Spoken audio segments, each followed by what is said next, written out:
What if the toughest gangster you've ever seen on screen was secretly a guy who loved art, spoke 7 languages, and gave away his money to help people in need? That's the jaw-dropping truth about Edward G. Robinson, a Hollywood star who lived 2 completely different lives. On one side, he was the king of gangster movies, snarling and scaring everyone as Rico in Little Caesar, a role that made him famous back in 1931. He came from Romania as a kid, landed in New York and worked his way up to become a big name in the golden age of Hollywood, starring in hits like Double Indemnity and Key Largo. People saw him as this short, tough guy, only 5'5" but with a voice and stare that could stop you in your tracks. That's the Edward G. Robinson everyone knew, the one who ruled the screen with grit and danger. But there's another side to him, one that's so different, it's hard to believe. Off-screen, he wasn't anything like those rough characters. He collected paintings, fancy ones by artists like Picasso and Monet, and filled his house with them because he loved art that much. He wasn't just some tough actor. He was smart, reading books and talking in languages like French and German like it was no big deal. And get this, while he played mean guys who'd shoot you without blinking, in real life he was giving away cash to help refugees during World War II and supporting causes he cared about, all without making a fuss. The same man who made you think he'd fight anyone was actually quiet about it, and more likely to chat about a painting than a punch. How does that even fit together? It's like he was 2 people: the scary movie star everyone feared, and the gentle guy who'd surprise you with how much he cared. There's a story from Key Largo where he'd be all tough one minute, then sketching flowers the next. Or how he once gave a whole paycheck to help people escaping war acting like it was nothing. Fans didn't know this side, they just saw the gangster. He kept it low-key, maybe because he liked acting tough more than being it.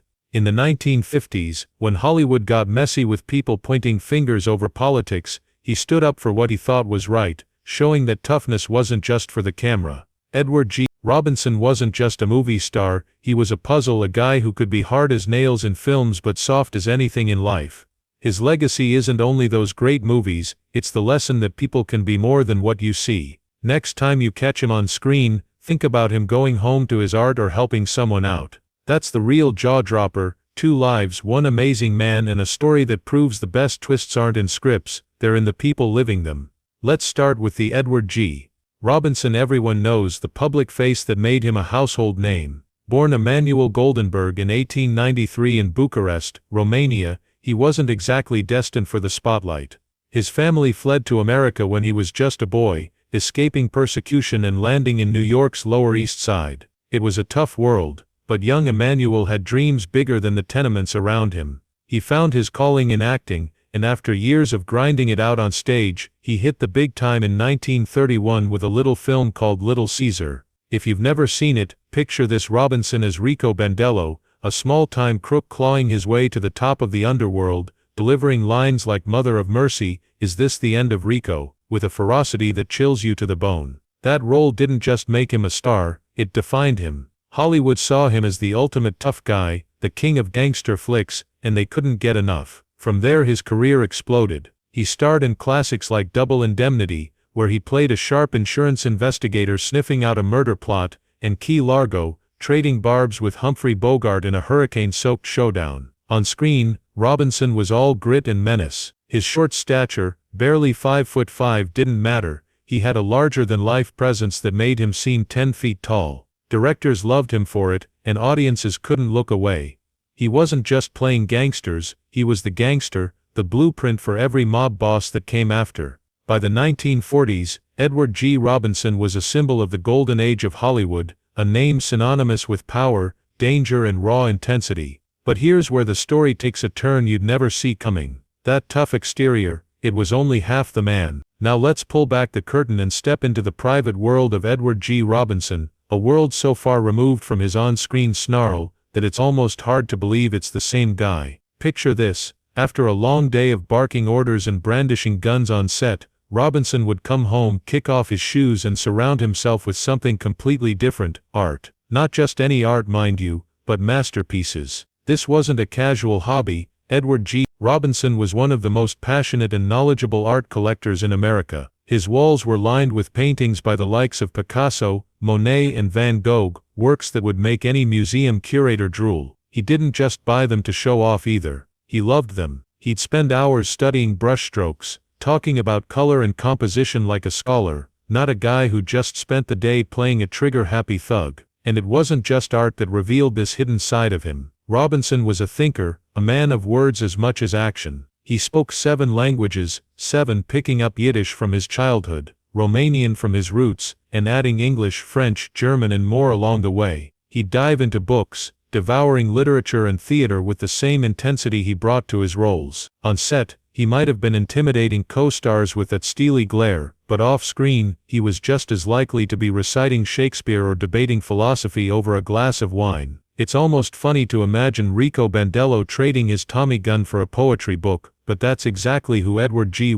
Robinson was when the cameras stopped rolling. But here's where it gets even more surprising: his heart. The man who made a living playing cold-blooded killers was in reality warm and generous to a fault. During World War II, when Europe was crumbling and refugees were pouring into America, Robinson didn't just sit back and watch. He opened his wallet and his home, quietly donating huge sums to help displaced families start over. He supported the war effort too, buying bonds and rallying Hollywood to pitch in. And he didn't stop there. Throughout his life, he gave to charities and causes he believed in, often without fanfare. He wasn't looking for applause, he just wanted to help. This was a guy who could snarl, "You dirty rat," in one breath and then turn around and write a check to save lives in the next. Tell me that's not jaw-dropping. So how do these two lives fit together? On one side, you've got the Edward G. Robinson of the movies, gruff, menacing, a force of nature who could make you believe he'd gun you down without a second thought. On the other, there's the real man, cultured, compassionate,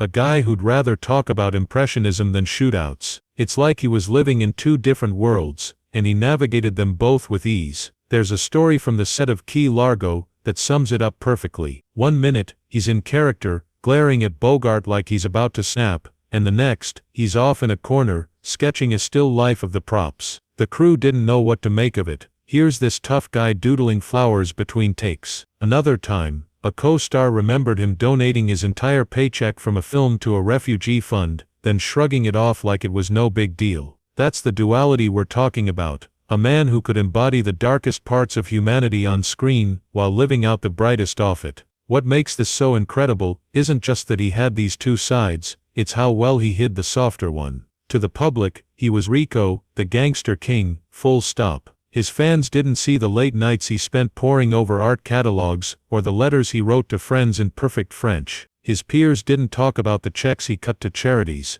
They talked about his commanding presence, his ability to steal a scene, and maybe that's how he wanted it. Robinson once said he loved acting because it let him be someone else, but you have to wonder if it also let him keep his real self a little guarded, a little mysterious. He wasn't ashamed of his passions, he just didn't need the world to know them. In a way, that makes his private life even more fascinating. It's like finding a hidden treasure chest in the house of someone you thought you knew. Think about it, how many people can pull off a double life this extreme? On screen, he was the guy you'd cross the street to avoid, short-tempered, ruthless, unforgettable. Off-screen, he was the friend you'd want at your dinner table, thoughtful, generous, with stories that could keep you up all night. And he did it all without missing a beat. There's a moment from his later years that sticks out in the 1950s, when McCarthyism was tearing Hollywood apart. Robinson stood up against the witch hunt, risking his career to defend his beliefs. That took guts, the same guts he showed in his roles, but this time for something real. It's proof that the toughness wasn't just an act, it was part of him, just balanced by a side that cared deeply about the world. So what's the legacy of Edward G. Robinson? He left behind a filmography that still holds up today, movies that remind us why we love classic Hollywood. But more than that, he left a lesson: people aren't always what they seem. The tough guy you cheer for on screen might be hiding a soul that's softer, richer, more complex than you'd ever guess. His 2 lives weren't a contradiction, they were a completion, a full picture of a man who defied every expectation. Next time you watch one of his films, think about that. Picture him snarling at his enemies, then going home to admire a Monet, or help a stranger in need. It's a twist worthy of any script he ever starred in, and that's the jaw-dropping truth about Edward G. Robinson. A legend on screen, a mystery off it, and a reminder that the most fascinating stories are the ones we don't see coming. If this blew your mind half as much as it did mine, dig deeper. Hollywood's got more secrets where that came from. Until then, let's leave it here. 2 lives, 1 incredible man, and a legacy that'll keep us talking for years.